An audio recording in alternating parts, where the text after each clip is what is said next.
Welcome back. If you've just joined us, you're watching Channels Television, celebrating 21 years of professional broadcasting. This is the news at 10. A reminder of our major stories. Independent National Electoral Commission, INEC, declares APC candidate Rotimi Akeredolu winner of Ondo State governorship election. Ondo State Governor-elect Rotimi Akeredolu attributes his victory to the will of the people, pledges to prioritize grassroots development. President Muhammadu Buhari, National Assembly leadership and prominent APC leaders congratulate Akeredolu on his election victory. And Syrian government forces recapture second rebel-held district in eastern Aleppo.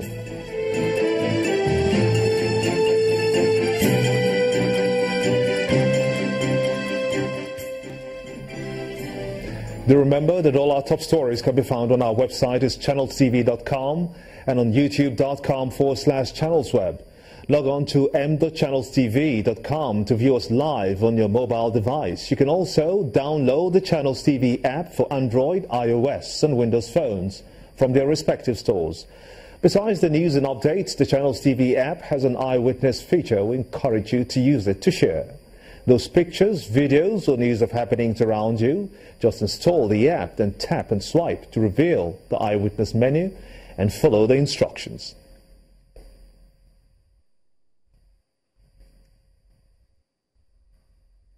In continuation of discussions of the outcome of the Ondo State governorship elections, I'm now being joined on the news at 10 by my colleague, Shehu Kimbaloye, who's in Akure, the Ondo State capital, monitoring everything that has happened so far. We have a new governor-elect in that state. So much jubilation as we saw on the news.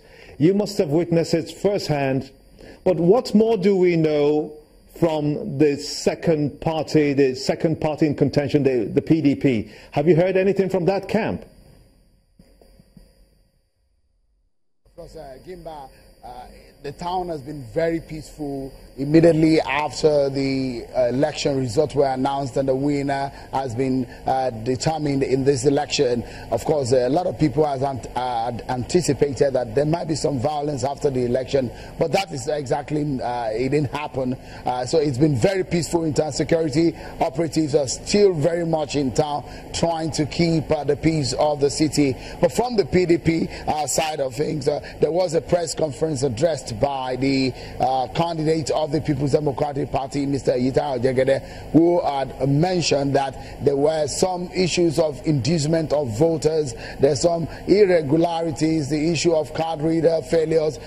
These are some of the issues that he pointed out when he spoke to journalists earlier today, and some of the grievances that they had, that this election should have been postponed in the first place. The election should not have held so that there would have been a good time given to Mr. Yita Ojegede to campaign. He just had about 48 hours before the election before his name was enlisted on the list. But generally, Gimba, it has been a very, very peaceful moment in Akure, the capital of Ondo State. And of course, INEC has been appraising itself and assessing its performance in this exercise. And for INEC, it's a success altogether. Gimba.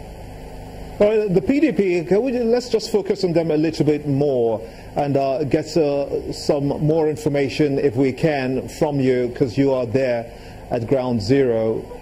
What do they plan to do from now on? Absolutely, absolutely, Gimba. What usually you will find when there is an election and there is a winner that's been announced, especially when another political party is going to be taking over government, what you will find is a transition committee that will be set in place. That is what we should be seeing in the coming days. It's been a very sore moment for the PDP because they've had an internal crisis that had held the party sort of in a hostage, and we've had two candidates in about 2 weeks before the election. So the PDP will be internalizing and will have to sit down and look at the situation they entered into and the kind of quagmire that crisis, the national leadership crisis, put the branch of the party in the state. But largely, we should be seeing Mr. Mimiko, the governor, incumbent governor, and Mr. Akeredolu, the governor-elect putting up their own groups as a transition committee. Great job, Seun Kimberley, our political correspondent. The Socio-Economic Rights and Accountability Project, SERAP, says it has sent a request to both the Senate President, Dr. Bukola Saraki, and Speaker of the House of Representatives, Mr. Dogara Yakubu, to urgently provide information about alleged spending of 500 billion naira's running costs between 2006 and 2016, and the monthly income and allowances of each senator and members. SERAP's request follows disclosures by Abdul Mumin Jibrin that Nigerian senators and House of Representatives members have pocketed 500 billion naira as running cost out of the 1 trillion naira provided for in the National Assembly budget between 2006 and 2016, and by former President Chief Olusegun Obasanjo that each senator goes home with nothing less than 15 million naira monthly, while each member receives nothing less than 10 million naira monthly. The organization, however, said that it will take all appropriate legal action under the Freedom of Information Act to compel the Senate President and the Speaker of the House of Representatives to comply with the request within 7 days.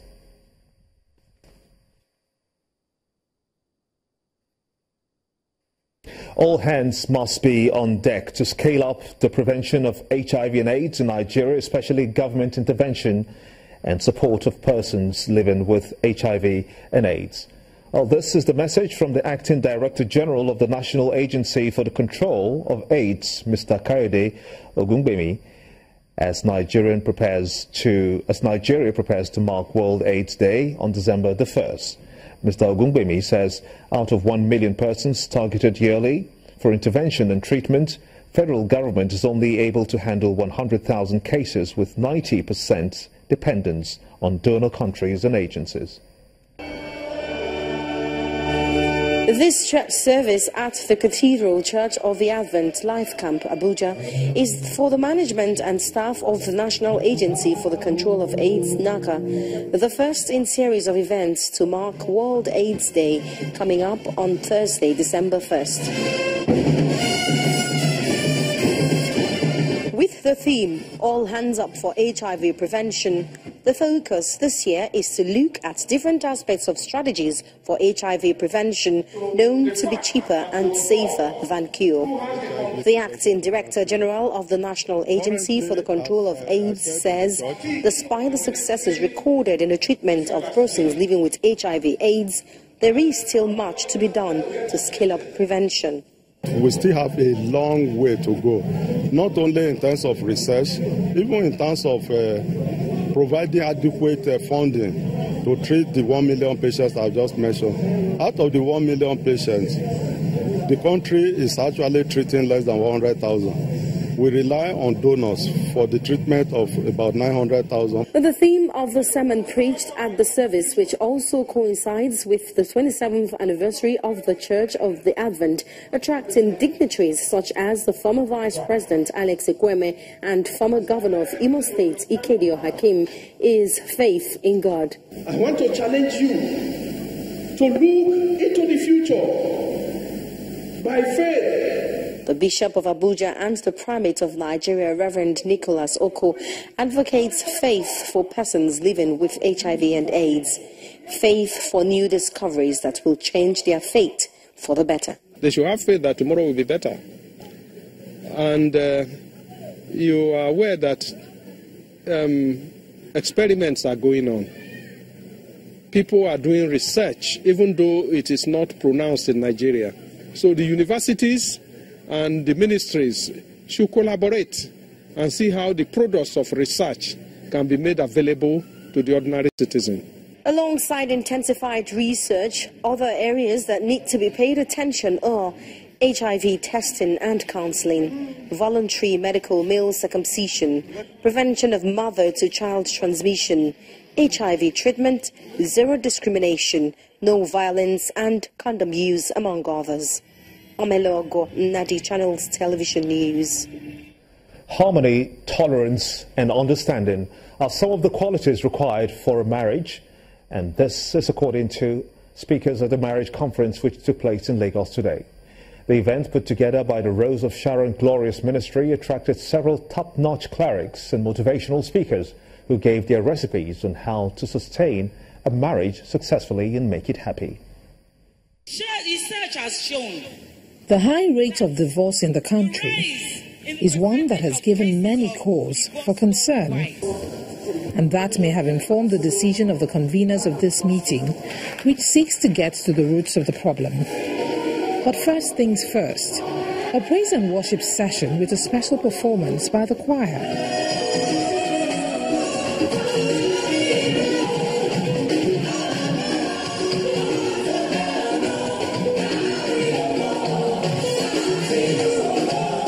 The founder of the Rose of Sharon Ministry, Mrs. Folorunsho Alakija, drawing from her experience of over 4 decades in marriage, preaches good old patience as a strong panacea for sustaining a marriage. I want to implore you to open your hearts, to open your minds, to receive from the throne of grace through the vessels that God has prepared for this conference. There were also some practical illustrations on how to sustain a marriage. Madam, please come. A man will leave his father and mother, and they will become, wherever she goes, he goes. For the senior pastor of KICC, Pastor Femi Fashiru, who's been married for 20 years, a couple's ability to remain united at all times goes a long way in determining the success of their marriage. Be sure you are ready to have him or her in your life forever. Then the program gets into an interactive session with Channel's TV anchor Ijoma Onyato moderating. Once we understand that we are mates, then you will not feel like you should beat the person up. And then more praise and dance.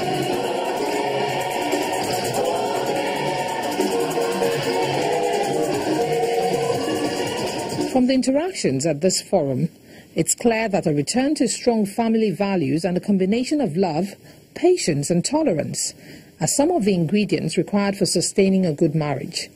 Expectations are that the implementation of these ideals will lead to a drastic reduction in the cases of divorce in the country. Still ahead on the news at 10, our community report tonight examines the high costs of palm oil in Delta State and the challenges of oil palm production in communities. Join us again.